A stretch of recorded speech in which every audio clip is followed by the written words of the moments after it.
Good morning, viewer. My name is Mary Lee Davis. I am your ghetto news reporter coming to you from Chicago, Illinois, where I reside at on the east-south side of Chicago. And most viewers who knows me already, just in case you don't, viewer, knows that I coined the term ghetto news reporter. Not only that, I coined the spelling of Chicago from Chicago to Shecargo. Now, with that said, today is January the 5th, 2021 in my city, Chicago, Tuesday. So I am told. Now, the reason why I'm your ghetto news reporter, viewer, is because I don't believe everything I hear or see, and my viewers that have viewed me over the few years that I've been your ghetto news reporter, maybe about, I would have to say, since November the 7th or 8th of 2007, when I put my first ever YouTube video, MAERE-MAK versus the fat black Oprah Winfrey, on YouTube. Now, with that said, I would like to interview myself because I think that's a clever video to do. And for the ones who don't want to really go into depth with who I am, people who probably smoke marijuana due to the fact it's legal, and they don't have the patience to, really stay focused, I guess this video will be for you all. Kind of like short bio or mini bio of who I am.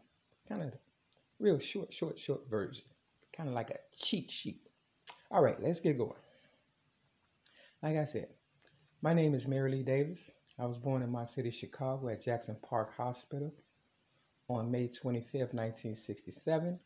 On my birth certificate, my mother's name is Mary Lee Wright. My father's name was not on the birth certificate, but he was supposed to have been 39 years old. And my fault, 32. Let's get it right.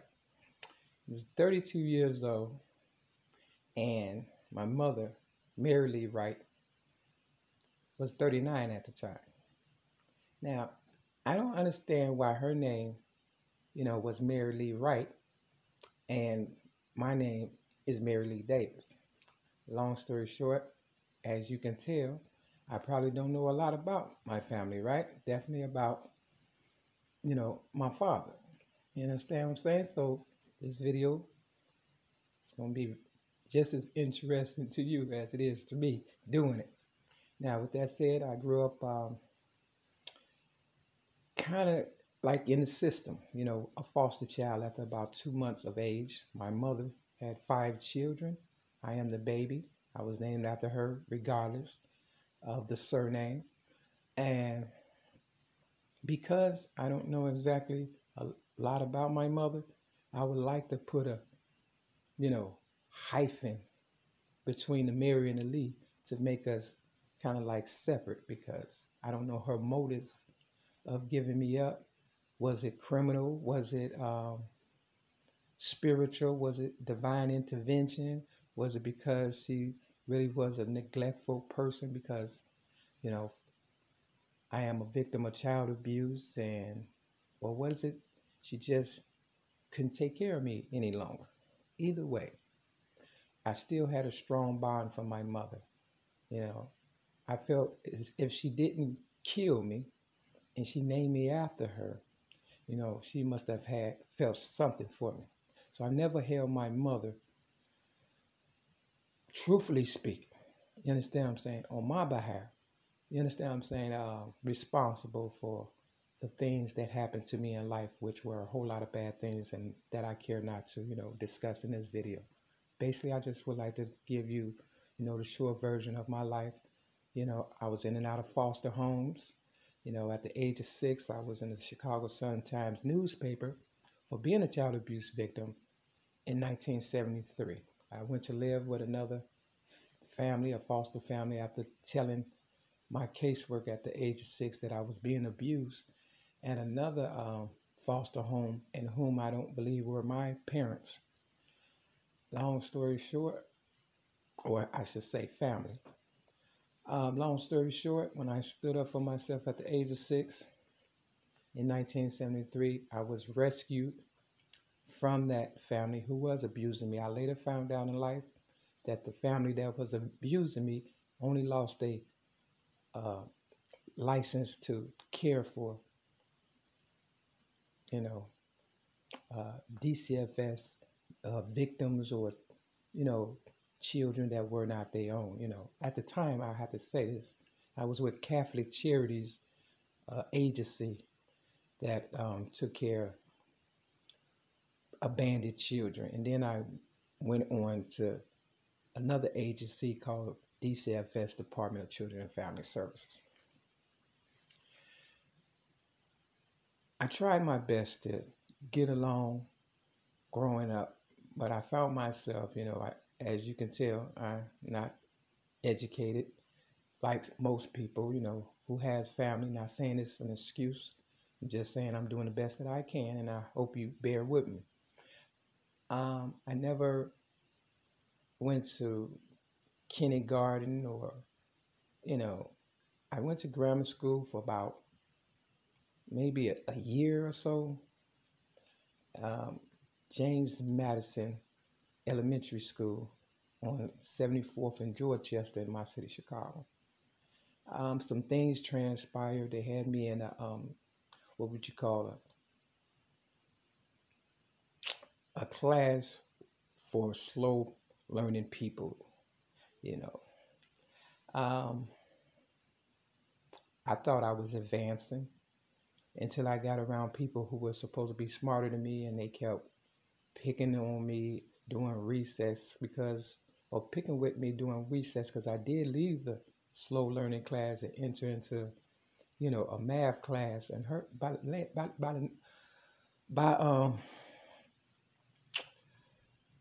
what is interesting is this. You have to excuse me because I'm trying to remember as I go along, but I'm trying to forget also because of the trauma. That's just keeping it real.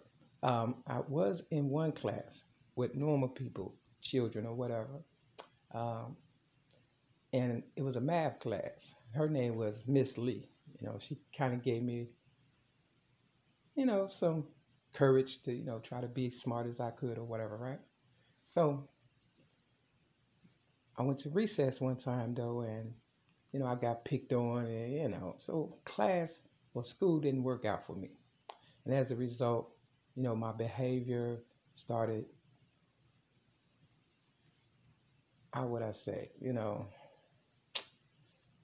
it wasn't the best behavior for a child, because I was, a child abuse victim who never got over being abused as a baby, and, constantly being abused everywhere I go, even to this day. You understand what I'm saying? But I'm still trying to get past all that, right? Now, for those who know, good. For those who don't, just imagine a person or a child being abused since birth, abandoned, and, pretty much left in the world all by themselves. That's kind of like my story. I hate to say in a nutshell, but that's basically how it is. So, regardless, I tried and fought through a lot of adversities, right? You understand what I'm saying?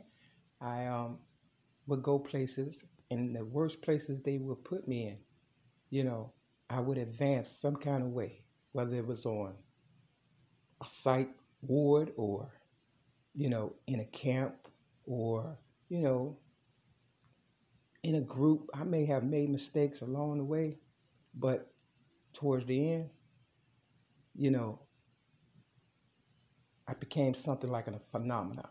What I hate the most, though, is because I've made a lot of people, and this is for real, growing up, I've made a lot of people wealthy. Some are rich, but some are wealthy. Due to the fact I didn't know the difference between an apple and an orange at the age of 6 back in 1973. But I had the courage to stand up for myself. And by 8 in 1975, I became the originator of rap.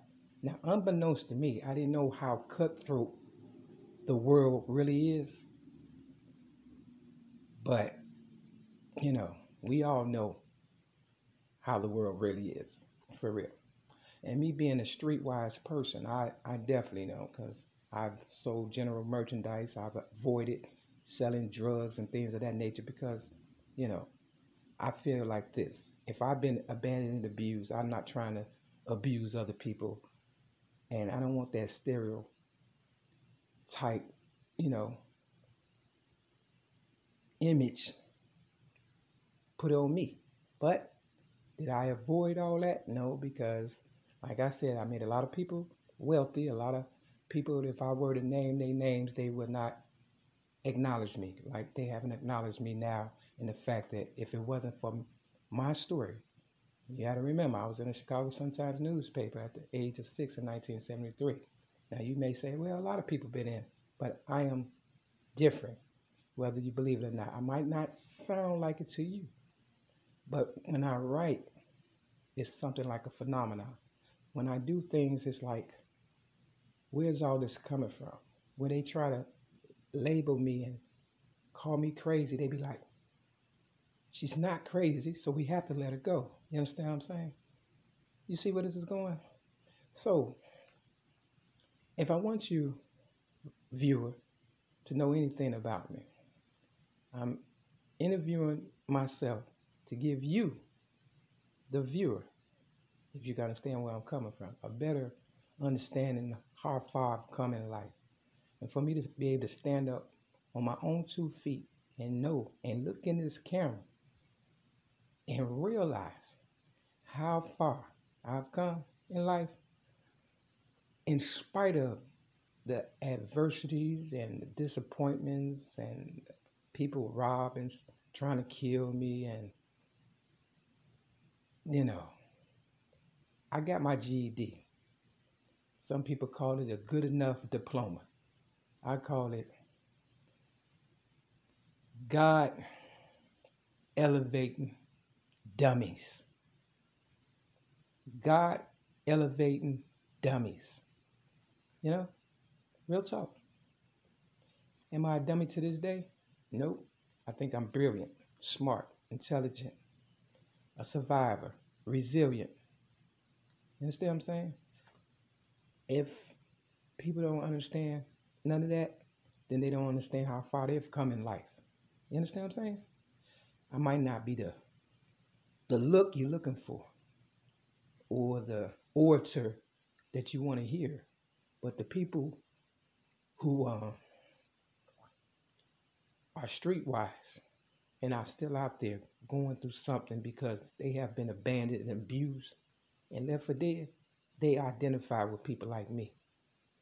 I'm the one that was in the street and still is in the street for the most part, letting people know that you don't have to die in the streets. You don't have to be a stereotype. You don't have to be a drug dealer, a prostitute, none of that. You understand what I'm saying? You can still make it in spite of recognition. Because my higher power on a daily basis gives me the honor and respect that most people would sell their ass for. And that's why I'm your ghetto news reporter. Because I don't sugarcoat shit and say it tastes good. I don't wait for a person who's probably smarter than me, but don't realize it. And then looks at me and say, oh, you're just a dummy. I'm on TV, dude. I'm on magazines. I'm on this and I'm on that. I'm still alive. Just like you, which means I still have a chance to be recognized by my peers, if nobody else. So that's my mini bio. You understand what I'm saying? To you, viewer. Don't let nobody tell you what you can't do. Because if you know me for real, you know I ain't lying. That is your brother, Mr. Puerto Dads for 20 Mary Lee. Thanks for listening. Peace.